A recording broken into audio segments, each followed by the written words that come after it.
The monsoon rains had turned eastern Burma into a steaming cauldron of mud and misery. November 17th, 1944. The clock showed 1340 hours when death arrived wearing steel armor. Through the thick jungle humidity, a Japanese Type 3 Chinu medium tank pushed forward. Its tracks churned the waterlogged earth into brown soup. Steam rose from its engine compartment. The metallic beast moved with deadly confidence. Inside that cramped metal coffin sat Lieutenant Takeshi Yamamoto. Sweat dripped down his face, despite the cool morning air. His hands gripped the periscope handles.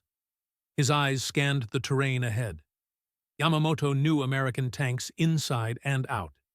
He had studied every specification, every weakness, every strength. The M4 Sherman carried a 75mm gun that could punch holes in most things. But not his Chinu. Not at 800 yards. His tank's frontal armor could stop American shells at that distance. The steel plates would ring like a bell. The crew would feel the impact. But they would live.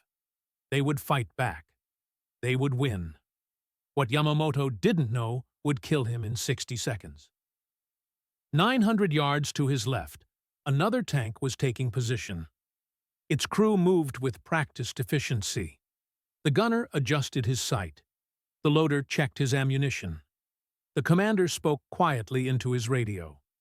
This wasn't an ordinary Sherman. This machine carried death in a longer, more elegant package. The British 17-pounder gun stretched nearly 3 feet beyond a standard Sherman's barrel. Its bore could swallow a man's fist. The Sherman Firefly had come to Burma. At 1341 hours, Lieutenant Yamamoto's war ended. The armor-piercing round didn't just penetrate his tank. It transformed the Chinu's interior into a hell of superheated metal fragments. These pieces moved faster than sound. They turned everything inside into red mist. The tank that had been Japan's pride became scrap metal in 1.2 seconds. 3 years of careful Japanese tank development became worthless. All those engineering hours, all those production lines, all those training programs, gone, obsolete, finished. The weapon that would revolutionize Pacific armored warfare had never been meant for jungle fighting. The Sherman Firefly was born in Norman hedgerows. British engineers designed it to kill German tigers and panthers. Those massive steel fortresses that ruled European battlefields. But in late 1944, disturbing reports reached Allied intelligence offices. Japan had finally built a medium tank that could fight American armor on equal terms. The Type 3 Chinu represented their most advanced design to reach production. This wasn't another light tank with paper armor. The Chinu mounted a real gun. The Type 3 75mm weapon came from their Type 90 field gun. It could punch through 75mm of armor at 1,000 meters. That meant trouble. More concerning was the Chinu's protection. 50mm of frontal armor angled at 15 degrees. Mathematics don't lie. American Sherman 75mm guns couldn't reliably penetrate that armor beyond 500 yards. For the first time since Guadalcanal, American tank crews faced a fair fight. Fair fights get people killed. Allied tank losses in Burma told the story. October 1944 saw casualties increase by 34% over previous months. The 3rd Carabiniers learned this lesson hard. British Tank Regiment operating M4 Shermans near Maktila on October 23rd. 3 tanks died in one engagement. Post-battle analysis revealed the cause. High-velocity 75mm rounds at ranges exceeding 600 yards, ranges where American return fire proved useless. The Japanese guns reached out and touched them. The American guns couldn't touch back. The solution arrived at Calcutta's Sweating Docks on November 3, 1944. 12 Sherman Firefly tanks. The manifests listed them as Sherman IC or Sherman VC, depending on hull type. These weren't standard Shermans fresh from Detroit assembly lines. The differences showed immediately. That distinctive elongated gun barrel stretched nearly 3 feet beyond normal Sherman dimensions. The weapon itself represented British ordnance engineering at its finest. Originally designed as an anti-tank gun in 1942, Royal Ordnance Factory records documented the Firefly's revolutionary capabilities in precise technical detail. The 17-pounder fired a 17-pound armor-piercing shot. That's 7.7 kilograms of hardened steel moving at 2,900 feet per second. At 1,000 yards, it could penetrate 140 millimeters of homogeneous armor plate. The Chinoo's maximum armor thickness measured 50 millimeters. The mathematical reality was brutal and simple. The Firefly could destroy any Japanese tank in service, from ranges where Japanese tanks couldn't effectively return fire. Mounting this powerful gun in the Sherman's turret required extensive modifications. The gun's recoil was tremendous, like being kicked by an angry elephant. The turret interior needed complete reconfiguration. Crew size dropped from 5 to 4. The loader's position was eliminated. The commander assumed loading duties. Ammunition capacity fell to 77 rounds compared to the standard Sherman's 97, but each round carried exponentially more destructive potential. The tanks went to the 7th Light Cavalry, an Indian Army armored regiment operating in Burma since early 1944. Their commanding officer, Lieutenant Colonel James Whitfield, understood immediately. These weren't simply better tanks. They represented a fundamental shift in tactical possibilities. For 3 years, Allied armor in the Pacific relied on numbers and infantry support. Overwhelmed Japanese defensive positions through sheer mass. The Firefly offered something different: the ability to destroy enemy armor before it could effectively engage. Training began at the Ranchi training grounds. Crews discovered the 17-pounder's quirks quickly. The gun's tremendous recoil made rapid fire nearly impossible. The entire tank rocked backward with each shot, like a bucking horse trying to throw its rider. The muzzle blast created a massive dust signature. Everyone within miles knew exactly where the Firefly sat. Most critically, that long barrel made jungle maneuvering treacherous. British tank doctrine in Europe had developed specific tactics for Firefly employment. Jungle warfare would require new approaches. November 12, 1944, the 7th Light Cavalry conducted live fire exercises. Captured Japanese tanks positioned at various ranges served as targets. The results exceeded even optimistic predictions. At 1,200 yards, the Firefly's first shot penetrated clean through a captured Chinoo's frontal armor. The round exited through the rear plate. It continued another 50 yards before striking earth. The armor-piercing round had encountered so little resistance, it barely deformed. Sergeant William Davies documented the engagement, a veteran of North African campaigns now training Indian Army crews.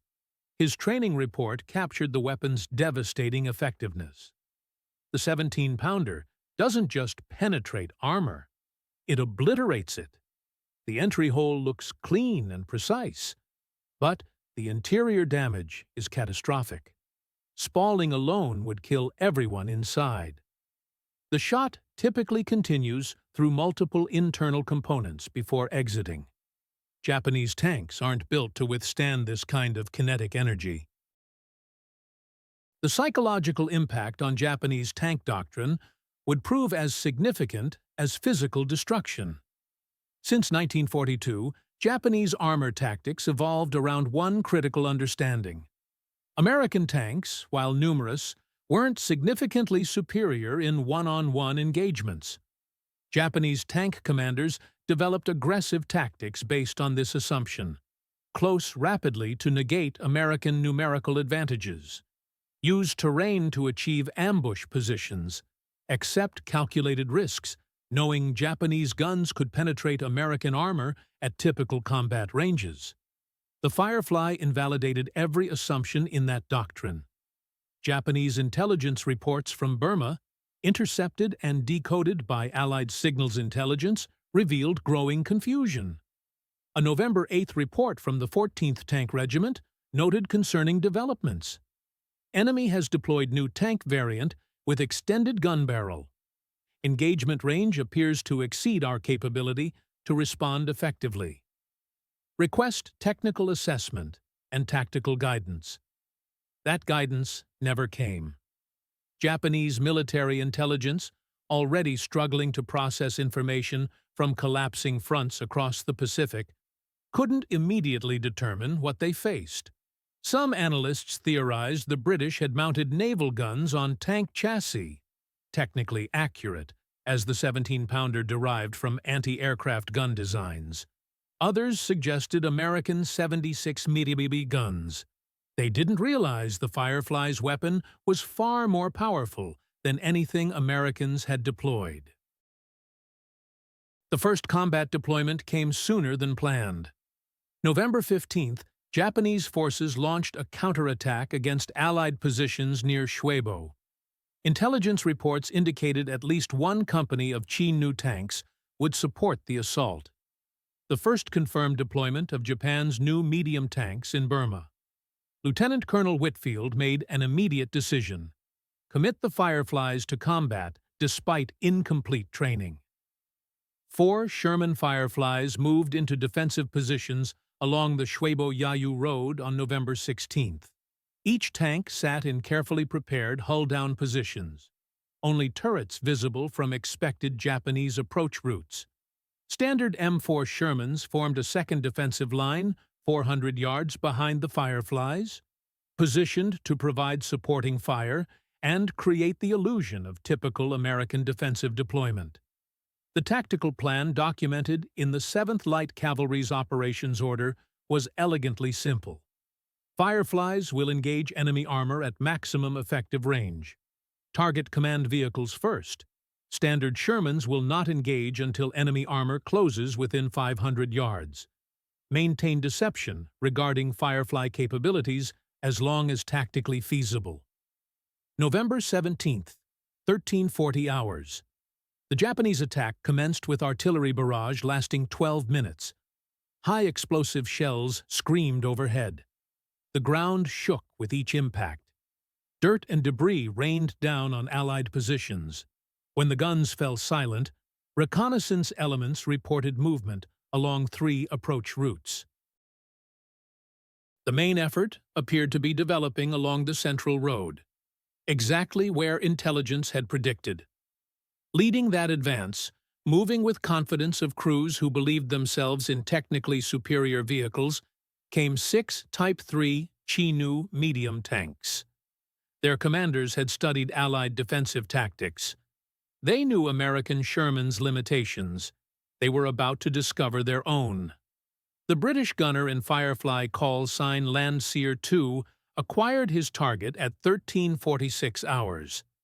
Through his telescopic sight, he could see the lead Chi-Nu clearly at 920 yards, well beyond effective range for Japanese tank return fire. The target was moving at approximately 8 miles per hour, presenting a slight angle as it negotiated a curve in the road. The gunner, Havildar Singh from Punjab, had fired exactly 17 practice rounds during training. This would be his 18th shot with the 17-pounder. He squeezed the trigger at 1347 hours and 12 seconds. The Sherman Firefly rocked backward violently. Dirt and debris exploded from the muzzle blast. A cloud of dust obscured everything. Through that swirling brown fog, Singh maintained sight picture long enough to see the result. The armor-piercing round struck the Chi-Nu's turret ring at a slight downward angle. The kinetic energy, over 2 million foot-pounds at impact, didn't just penetrate the 50mm armor. It punched through like tissue paper. The hardened steel shot continued through the fighting compartment at supersonic velocity. Inside the Chinook, the crew had approximately 0.103 seconds of awareness before death arrived. The shot itself created a pressure wave that ruptured internal organs. Spalling, fragments of the tank's own armor blown inward at lethal velocity, filled the crew compartment like shrapnel from a massive grenade. The ammunition storage, compromised by the penetrating shot, detonated 3 seconds later. The turret, weighing nearly 2 tons, lifted 15 feet into the air. It crashed to Earth 20 feet from the burning hull. Black smoke poured skyward. The remaining 5 Chinook commanders witnessed their lead tank's destruction without comprehension. Japanese tank doctrine had no framework for understanding what had just occurred. The engagement range exceeded anything in their tactical manuals. The violence of the kill, the turret literally blown off the hull, suggested ammunition detonation. But the initial penetration had come from a single shot at a range where return fire should have been impossible. Lieutenant Yamamoto, commanding the 2nd Chinook, made a decision that would have been tactically sound against standard Shermans. Advance rapidly to close the range gap. At 600 yards, his Type 3 75mm gun could reliably penetrate American armor. He needed to cover 300 yards as quickly as possible. He ordered his driver to accelerate to maximum speed. Approximately 15 miles per hour on the muddy road. The Chinook lurched forward. Its tracks threw up sprays of brown water and vegetation. At 13:48 hours, Firefly Landseer 4 engaged Yamamoto's tank at 870 yards. The shot struck the glacis plate, the sloped frontal armor, at a slight angle. The 17-pounder's tremendous velocity meant even angled impact provided insufficient deflection. The round punched through, continued through the driver's compartment, through the engine firewall, detonated the engine's fuel system. The Chinook became a fireball in less than 2 seconds. No crew members escaped. Another pillar of black smoke marked another Japanese grave. The Japanese formation, having lost 2 tanks in as many minutes to an invisible enemy firing from impossible ranges, began to break formation. Individual tank commanders made independent decisions. Some attempted to reverse course. Others tried to identify firing positions. One accelerated forward in what may have been a deliberate suicide charge toward suspected enemy positions. Desperate courage in the face of incomprehensible destruction. The 3rd kill came at 13:49 hours, the 4th at 13:50. By 13:51 hours, 5 of the 6 Chinook tanks were burning hulks. Black smoke columns marked their funeral pyres. The 6th tank, commanded by a veteran sergeant who had fought in China since 1937, attempted something desperate and tactically brilliant. He drove directly into a dense bamboo grove, using vegetation to mask his movement, hoping to close to knife-fighting range where Japanese gunnery skills might provide some advantage. He almost succeeded. The Chinook emerged from the bamboo at 380 yards, well within its effective range. The commander had a clear shot at a Sherman Firefly's flank. In a conventional engagement against standard M4s, this would have been a kill shot, but the Firefly's gun traverse was faster than the Chinook commander anticipated. The British crew had maintained constant vigilance. Their reflexes were sharp. Their training was thorough. At 13:53 hours, the final Japanese tank died at point-blank range. The 17-pounder shot passed completely through the tank from side to side. The exit hole measured twice the diameter of the entry wound. Metal peeled outward like a blooming flower of death. The entire engagement had lasted 7 minutes and 40 seconds. 6 Type 3 Chinook medium tanks, representing hundreds of thousands of yen in development costs and months of manufacturing effort, had been destroyed without damaging a single Allied vehicle. Japanese infantry, witnessing the destruction of their armored support from 600 yards away, began withdrawing before even reaching Allied positions. The psychological impact was immediate and catastrophic. Their most advanced tanks had died like sheep before wolves. The after-action reports filed by the 7th Light Cavalry on November 18th documented more than a tactical victory. They revealed a fundamental shift in armored warfare dynamics. Lieutenant Colonel Whitfield's assessment was clinical and devastating. The Sherman Firefly possesses standoff capability that renders current Japanese armor tactically obsolete. Enemy tanks must close to effective range where they are vulnerable to destruction before achieving firing solutions. This creates a zone of absolute dominance between 600 and 1,200 yards where Japanese armor can be engaged with impunity. British intelligence officers examining the destroyed Chinook tanks made detailed assessments of damage patterns. Captain Robert Thornton, a Royal Armoured Corps technical officer, documented his findings in a report that would circulate through Allied command structures within days. The 17-pounder's penetration characteristics exceed all previous estimates. Against Japanese armor, there is no effective protection at any combat range. The Chinook's 50mm frontal armor provides no more resistance than the earlier Chiha's 25mm plates. We are not fighting a superior tank. We are using a superior weapon. Japanese intelligence, piecing together reports from survivors and reconnaissance elements, began to grasp the magnitude of the problem. A signals intelligence intercept decoded on November 21st revealed a conversation between two Japanese armor commanders. New enemy tank variant has destroyed entire company in single engagement. No survivors from tank crews. Infantry reports enemy firing from ranges exceeding 1,000 meters. Request immediate withdrawal of remaining armor until countermeasures developed. The countermeasures never materialized. Japanese industry, already struggling to maintain basic production levels under sustained Allied bombing, couldn't redesign tank armor or develop new weapon systems. The Chinook represented the pinnacle of achievable Japanese tank development. There would be no answer to the Firefly.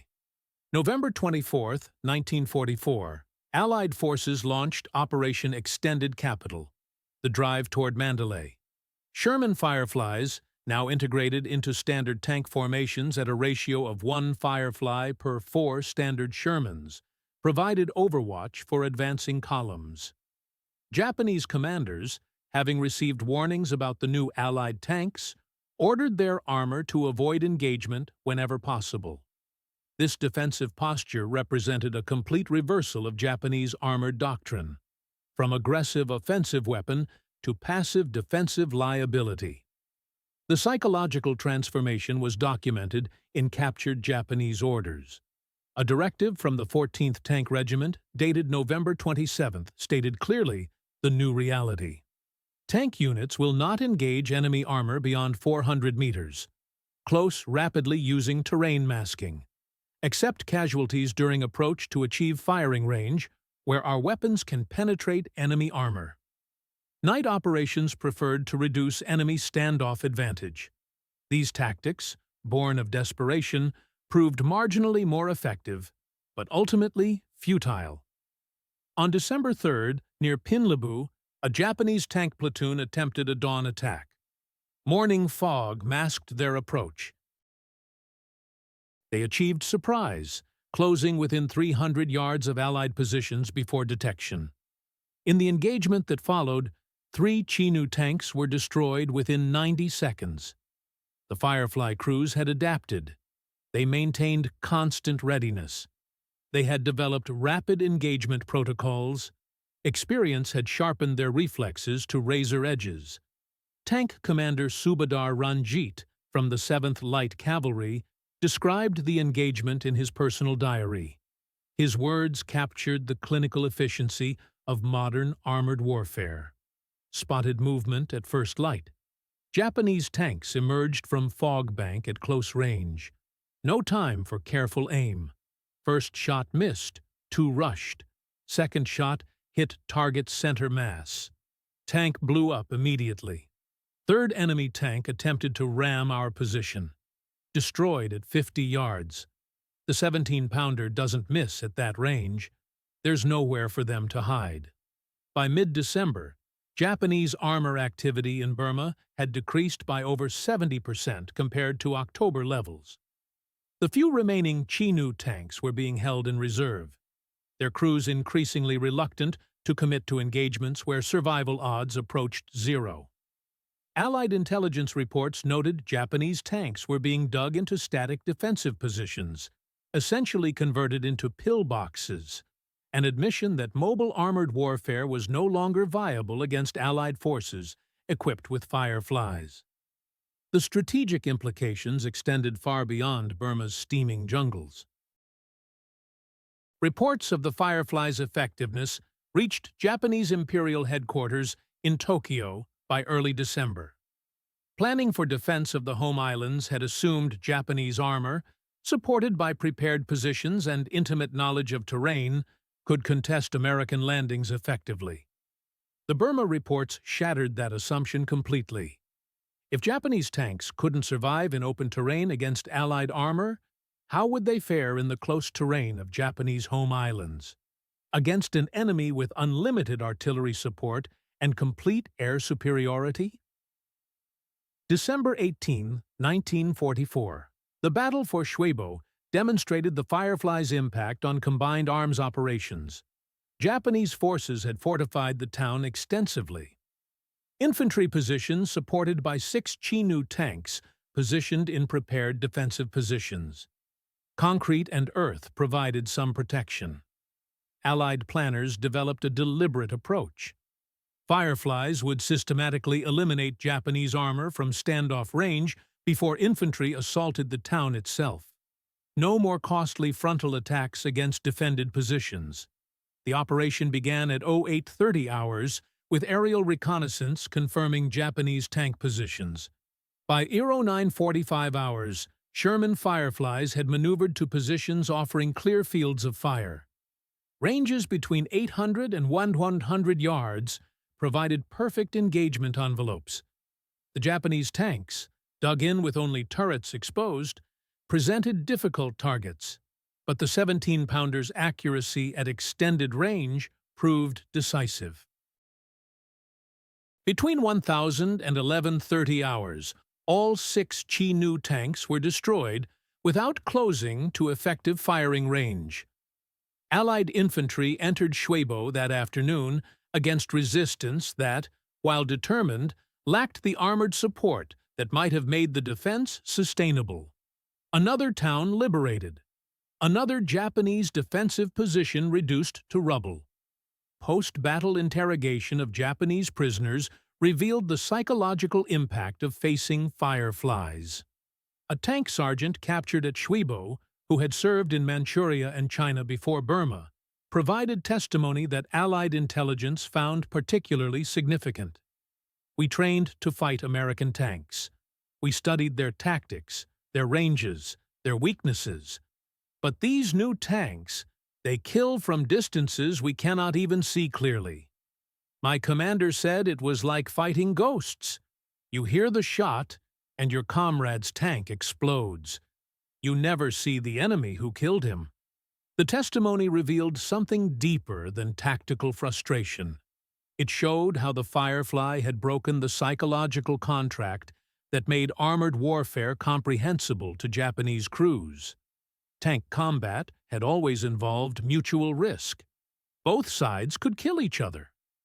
Victory went to those with better training, tactics, or courage.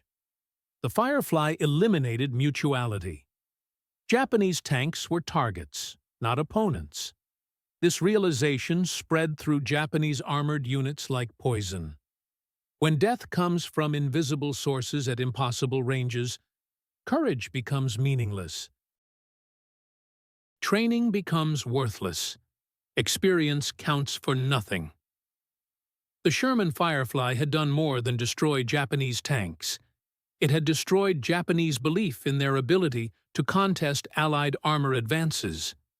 In the steaming jungles of Burma, mathematical superiority had proven more decisive than samurai spirit or tactical innovation. This devastating truth was eating away at Japanese tank crew confidence across all of Burma. January 1945 marked the final shift. Japanese armored tactics had transformed completely from bold attack strategies to desperate defensive measures. The remaining tanks found themselves buried in fixed positions. Their speed and movement capabilities were thrown away. Instead, they became stationary gun emplacements. Even this desperate change failed to work. January 12th brought another crushing blow near Minmo. A Firefly spotted a dug-in Chinu tank at incredible distance. The range measured 1,240 yards, the longest confirmed tank kill in Burma's entire campaign. The Japanese crew had positioned their tank carefully. They believed their hull-down position offered complete safety. The turret remained exposed just enough. The 17-pounder's flat trajectory found its mark. One shell ended everything. Allied tank losses plummeted during these winter months. The 7th Light Cavalry recorded something remarkable between December 1944 and March 1945. 0 Sherman losses to Japanese tank fire. Not a single tank destroyed by enemy armor. Infantry casualties dropped as well. Without effective tank support, Japanese defensive positions crumbled faster. Standard combined arms tactics worked perfectly now. The Firefly had accomplished more than winning tank battles. It had shattered Japan's entire defensive strategy, built around armored strong points. These results rippled through Allied headquarters. Strategic planners took notice immediately. Burma proved that Japanese armor posed no real threat when faced with superior gun technology. Plans for the Philippines changed. Okinawa invasion preparations shifted. Even potential home island assault plans incorporated these lessons. Japanese tanks were reclassified from major threat, requiring special anti-tank units, to minor obstacle handled by normal combat procedures. March 1945 witnessed Burma's final major tank battle. Japanese forces desperately trying to slow Allied advances toward Rangoon committed everything they had left. 8 Chinu tanks represented their entire remaining armored reserve. The counterattack near Meiktila began with hope. It ended in complete annihilation. 4 Sherman Fireflies, supported by regular M4s, faced the Japanese charge. The engagement lasted exactly 17 minutes. All 8 Japanese tanks burned. Twisted metal scattered across the battlefield. Smoke columns rose into the tropical air. No Allied tanks suffered even minor damage. Japanese infantry watched their armored support disappear in flames. The psychological impact was immediate and devastating. Over 300 soldiers surrendered that single day. Many cited identical reasons during interrogation.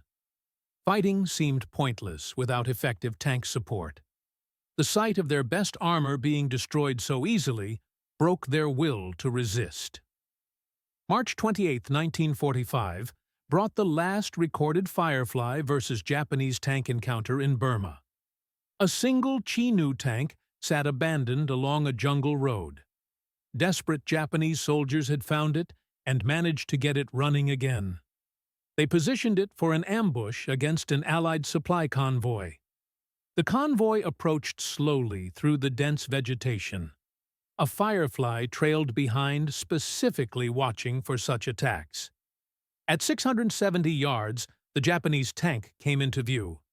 The Firefly's gun swung toward the target. The range was perfect for the 17-pounder. One shot destroyed the Chinu before its crew could fire their main gun even once. Post-war analysis began almost immediately after Japan's surrender. British and American armor specialists wanted to understand exactly what had happened in Burma. They conducted detailed studies of every tank engagement throughout the campaign. The numbers they compiled were staggering. Sherman Fireflies, operating in Southeast Asia, fought Japanese armor 47 separate times between November 1944 and August 1945. The kill-to-loss ratio exceeded 30-1. More importantly, not a single Firefly was destroyed by Japanese tank fire during the entire period. The few Firefly losses that occurred came from other causes. Mines claimed some tanks. Artillery fire damaged others. Mechanical failures forced abandonment of a few vehicles, but enemy tanks never successfully destroyed a Firefly in direct combat. Lieutenant General William Slim commanded British forces throughout the Burma campaign. His post-war memoirs addressed the Firefly's contribution directly. The weapon had fundamentally changed how armored battles worked in the Pacific theater. Japanese forces had shown remarkable ability to adapt throughout the war. They developed counters to most Allied weapons and tactics. But the Firefly presented an impossible problem. No tactical solution existed for Japanese armor. The combination of long range, massive penetrating power, and reasonable mobility created a weapon system that Japanese tanks simply could not counter. Their available resources were inadequate for the challenge.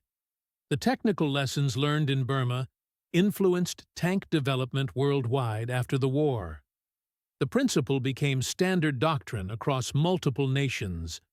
Mount the most powerful gun possible in a medium tank chassis.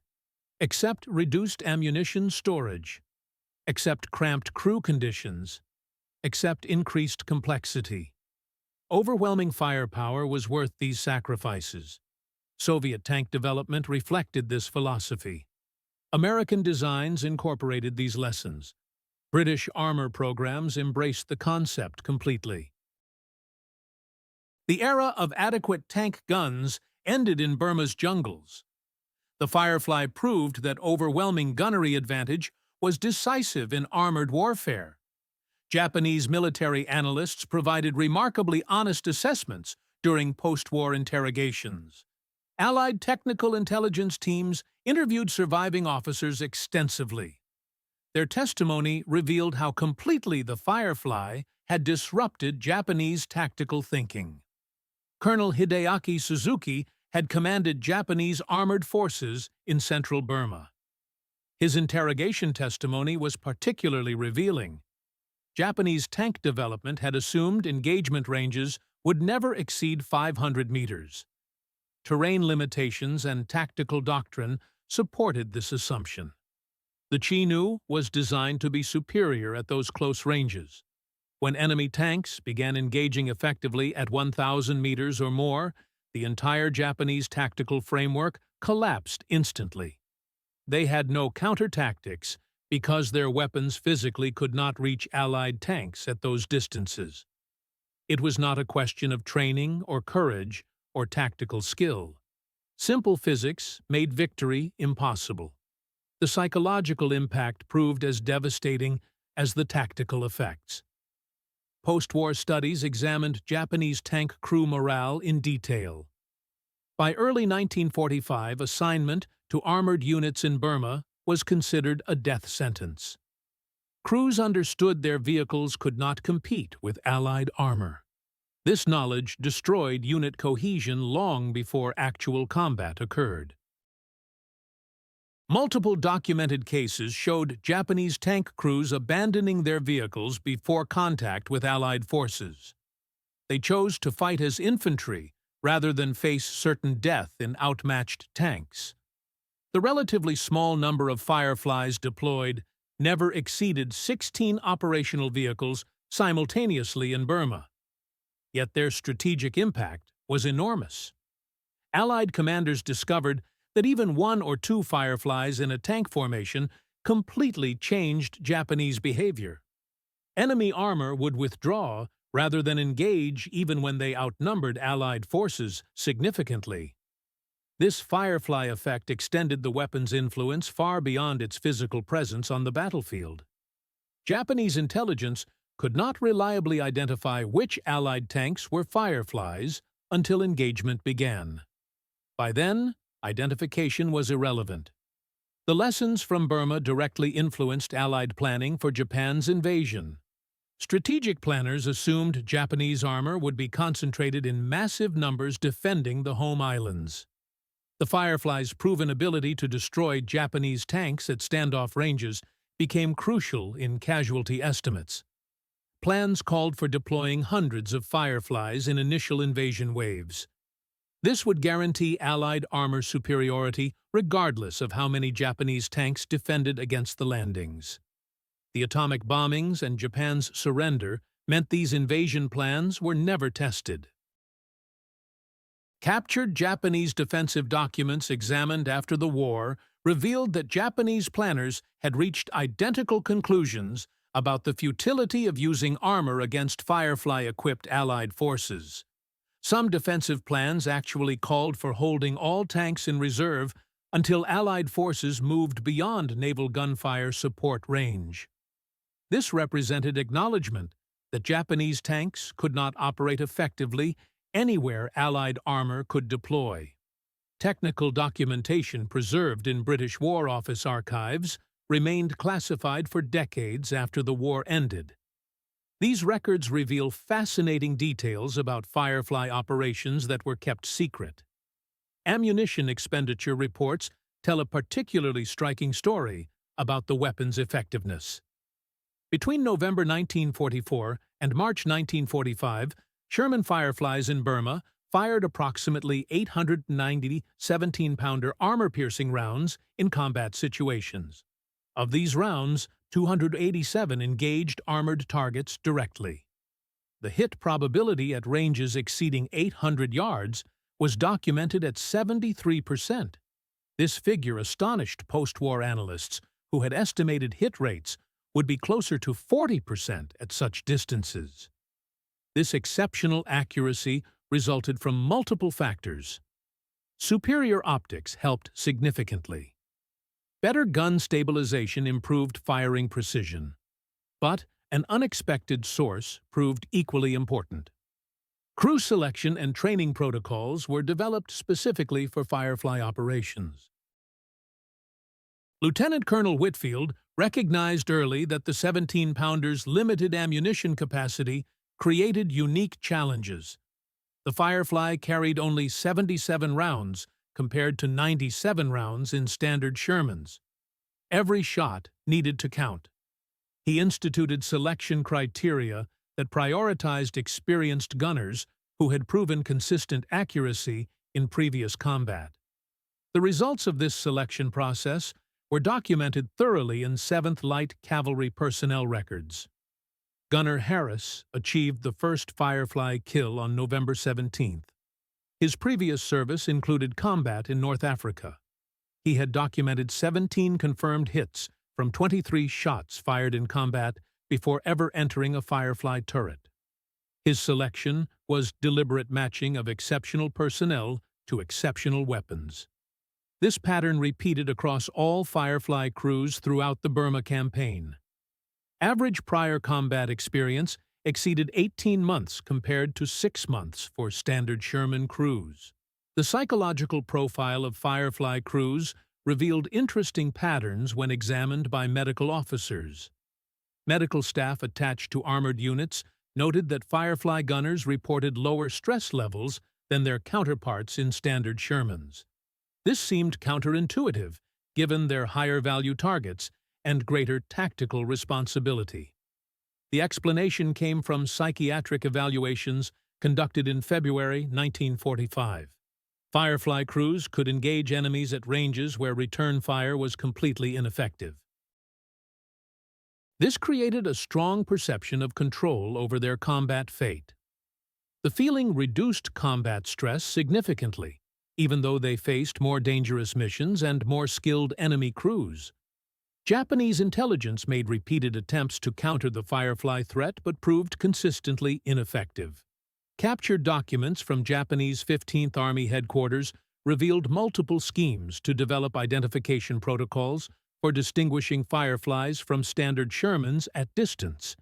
The most elaborate plan, developed in January 1945, called for reconnaissance teams to measure gun barrel length using calibrated optical equipment. In theory, the Firefly's distinctive extended 17-pounder barrel would be identifiable at 1,500 yards, allowing Japanese tanks to avoid engagement. In practice, this proved completely useless. By the time Japanese observers could accurately measure gun barrel length, they were already within effective range of Firefly guns. More critically, Allied forces had begun applying camouflage techniques specifically designed to disguise the Firefly's distinctive appearance. Some crews attached false muzzle brakes to create visual confusion at distance. Others wrapped the extended barrel in vegetation or canvas sleeves that obscured its true length. Tank Battalion records from February 1945 documented the success of these measures. Japanese forces appeared unable to distinguish Firefly tanks from standard Shermans until actual engagement commenced.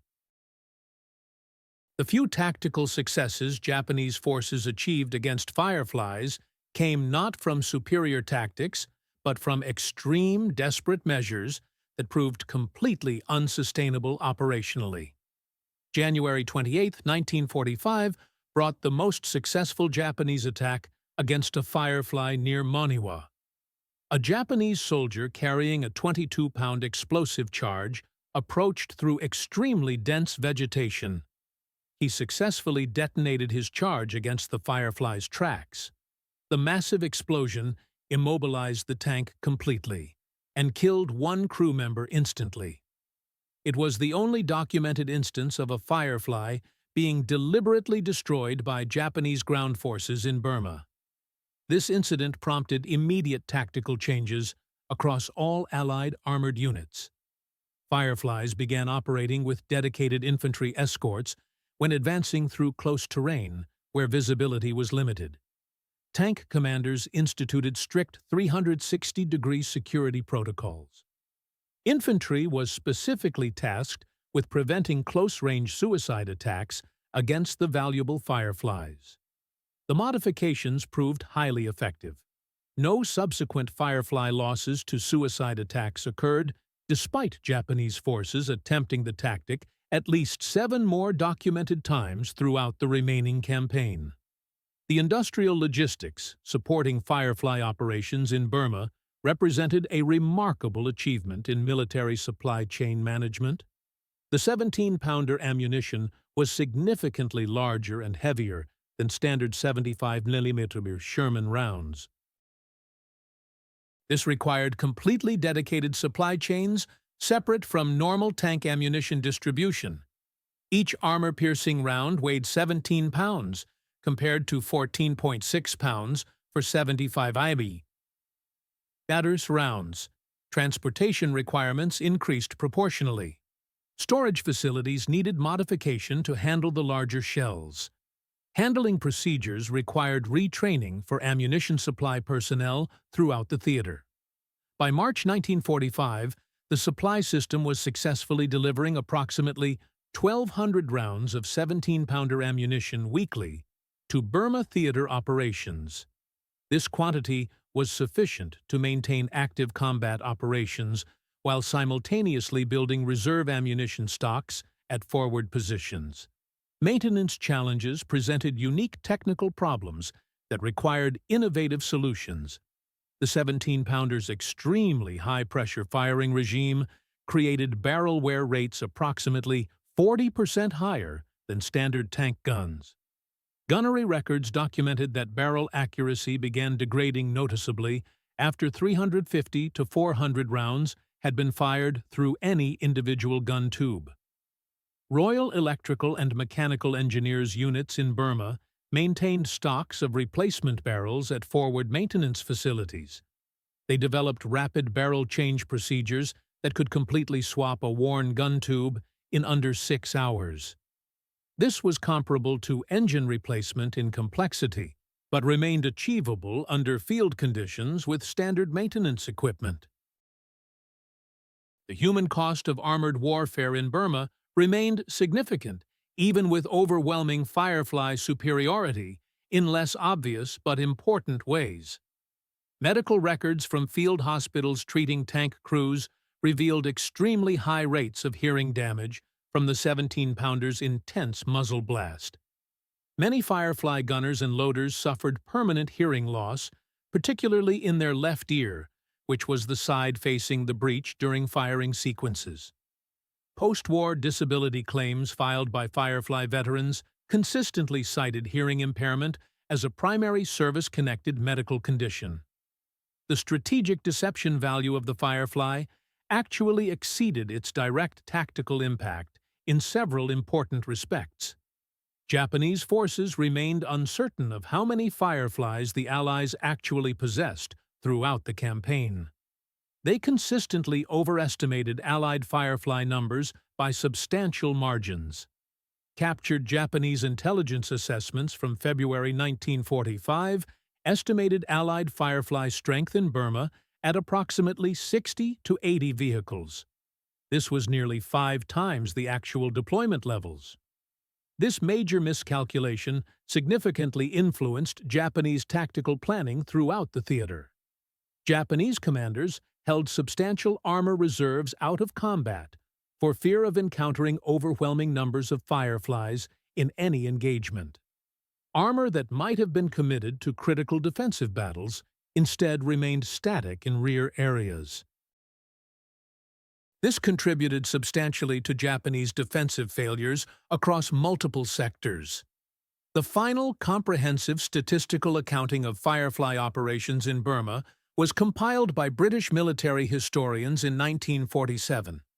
The assessment provided complete documentation of the weapon's unprecedented effectiveness. 16 Firefly tanks operated in the theater between November 1944 and August 1945. These vehicles participated in 47 separate armored engagements with Japanese forces. They destroyed at least 73 Japanese tanks, though exact numbers remain uncertain due to incomplete Japanese unit records. Most significantly, they suffered 0 combat losses to enemy armor during the entire deployment period. 3 Fireflies were lost to anti-tank mines. 1 fell victim to the suicide bomber attack near Maniwa.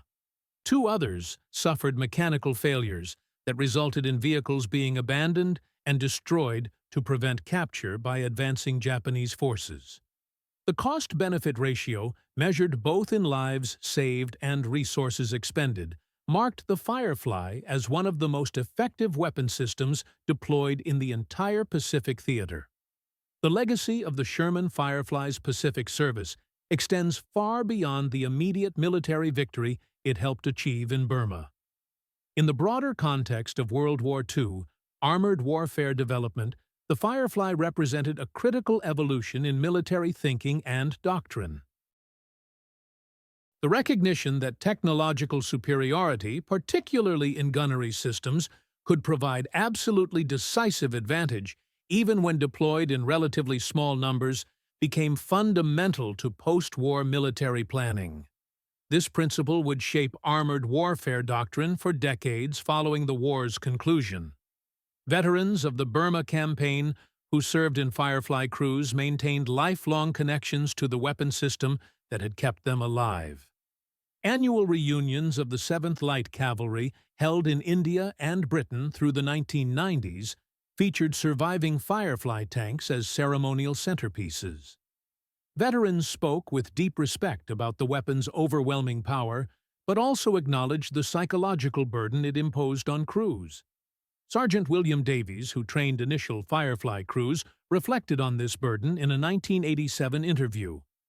"We knew we had an overwhelming advantage over the enemy. That's not always as emotionally simple as it might sound.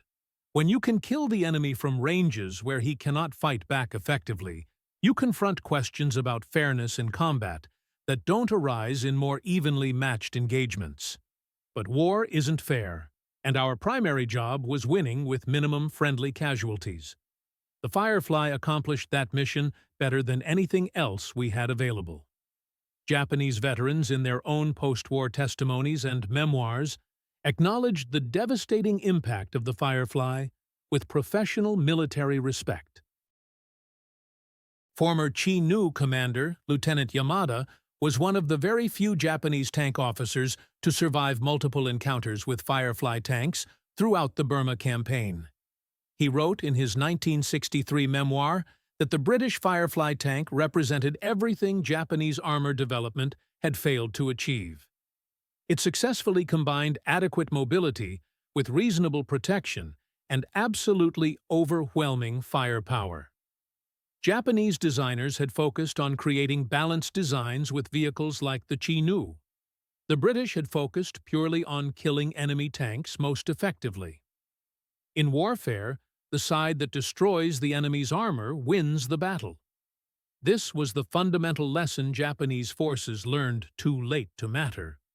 The technical innovations pioneered with the Firefly conversion, particularly the basic concept of mounting the most powerful, practical gun available in an existing tank chassis, influenced post-war armored vehicle development worldwide across multiple nations.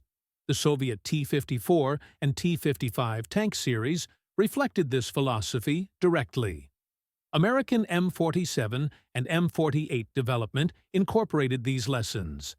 The British Centurion design embraced the concept completely. All of these influential post-war designs reflected the philosophy that gunnery power was the primary determinant of tank combat effectiveness. The medium tank as a vehicle category evolved from balanced multi-role vehicle to mobile platform for mounting the biggest gun that could practically fit. This fundamental evolution in armored warfare thinking began with the Firefly's success in Burma. Modern military historians consistently recognize the Sherman Firefly as one of the most cost-effective weapon systems of World War II when measured by combat results achieved versus resources invested. The conversion from standard Sherman to Firefly configuration cost approximately one-third the price of producing a completely new tank from scratch. Yet the combat effectiveness gained against enemy armor was exponentially greater than the modest investment required.